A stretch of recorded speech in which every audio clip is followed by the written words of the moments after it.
नमस्कार, बहुत स्वागत है आप सभी का टोटल टीवी में और मैं हूं आपके साथ जया पाल। चलिए शुरुआत करेंगे, रुक करेंगे उस वक्त की तमाम बड़ी और अहम खबरों की ओर। और सुबह 7 बजे से ही लोकसभा चुनाव के मतदान शुरू हो चुके हैं और पहले चरण का चुनाव जारी है और इसके साथ ही 21 राज्यों की कुल 102 सीटों पर मतदान जारी है। उत्तर प्रदेश की 8 और उत्तराखंड की 5 सीटों पर मतदान, बिहार की भी 4 सीटों पर मतदान होना है। कई दिग्गजों ने मतदान कर दिया। केंद्रीय मंत्री किरण रिजिजू ने अपना वोट डाला है। सीएम पुष्कर सिंह धामी ने भी मतदान कर दिया। कई दिग्गजों ने अपने मत का प्रयोग किया है। तो बड़ी अपडेट आप तक पहुंचा रहे हैं, जो आपको बताते चले कि लोकतंत्र के महापर्व का आगाज हो चुका है। आज पहला चरण है और कई दिग्गजों ने अब तक अपने मताधिकार का प्रयोग कर लिया है। कई दिग्गज पहुंचे हैं मतदान करने। उत्तराखंड के मुख्यमंत्री पुष्कर सिंह धामी ने भी अपने मताधिकार का प्रयोग किया, वोट डाल चुके हैं। इसके साथ ही किरण रिजिजू भी अपने मताधिकार का प्रयोग कर चुके हैं और आम जनता से लेकर जो दिग्गज हैं वो मतदान केंद्र पर पहुंचकर अपने मताधिकार का प्रयोग कर रहे हैं। और 21 राज्यों की 102 सीटों पर मतदान होना है और यहाँ पर सुबह 7 बजे से ही मतदान शुरू हो गया है।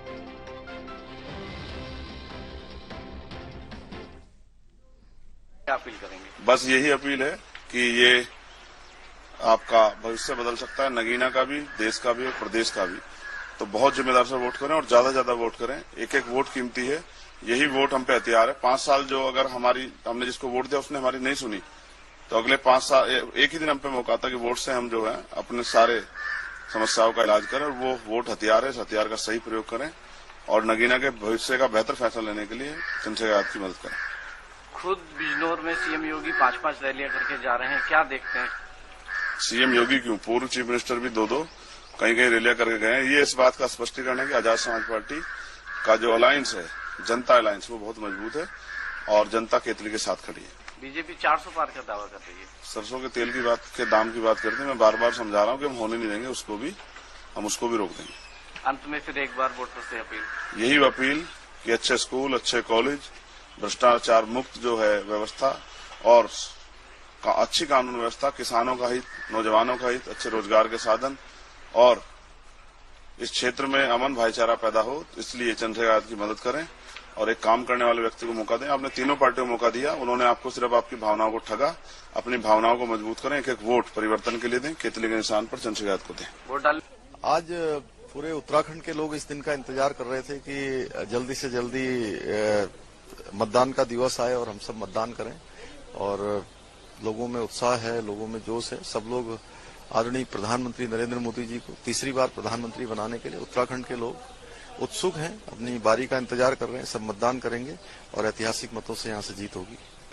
नहीं, देखिए, सब लोग प्रधानमंत्री जी को तीसरी बार प्रधानमंत्री बनाना चाहते हैं। उनके 10 साल के जो कार्यकाल है वो अभूतपूर्व रहा है। उत्तराखंड के अंदर हर माताएं, बहनें, बुजुर्ग, नौजवान, हर वर्ग कहीं न कहीं लाभार्थी बना है। हर वर्ग को आगे आने का अवसर मिला है और सबने प्रधानमंत्री जी को देखा है कितनी उन्होंने तपस्या की है देश के लिए। एक एक पल, एक एक क्षण लगाया है और डबल इंजन की सरकार ने उत्तराखंड में भी अनेक निर्णय आदरणीय प्रधानमंत्री जी के मार्गदर्शन में लिए हैं। तो लोगों में जोश है, लोग अपनी बारी का इंतजार कर रहे हैं और ऐतिहासिक मतदान भी होगा। और मैं सबसे अपील करता हूं कि सभी लोग अपने मत का प्रयोग करें, विशेषकर हमारे नव मतदाता आगे आएं, हमारे बड़े बुजुर्ग, माताएं, बहनें, सभी अच्छी सरकार चुने। आदरणीय प्रधानमंत्री जी को तीसरी बार प्रधानमंत्री बनाने में उत्तराखंड के लोग सहयोग करेंगे। हाँ, निकले यूसीसी हमारे चुनाव का संकल्प था 2022 का, वो संकल्प हमारा पूरा हुआ। यहाँ विधेयक बन चुका है और अब देश के अंदर भी हमारी पार्टी का जो संकल्प पत्र प्रस्तुत हुआ है माननीय प्रधानमंत्री जी के नेतृत्व में, उसमें पूरे देश के अंदर यूसीसी की जरूरत को महसूस किया गया, जरूरत बताई है। तो यूसीसी की गंगा जो उत्तराखंड से निकली है। विश्व के सबसे बड़े लोकतंत्र के सबसे बड़ा महापर्व मतदान है और हम आपके माध्यम से सभी 102 सीटें और उत्तराखंड की 5 और इस गढ़वाल लोकसभा के मतदाताओं से, युवा मतदाताओं से, माताओं बहनों से, अपने बुजुर्गों से हमारा आग्रह है कि बड़ी संख्या में निकलें, मतदान करें और विकसित भारत का मार्ग प्रशस्त करें। 5 वर्ष के लिए भविष्य निर्धारित करते हैं एक तरह से, और इसलिए सब लोगों ने मतदान करना चाहिए।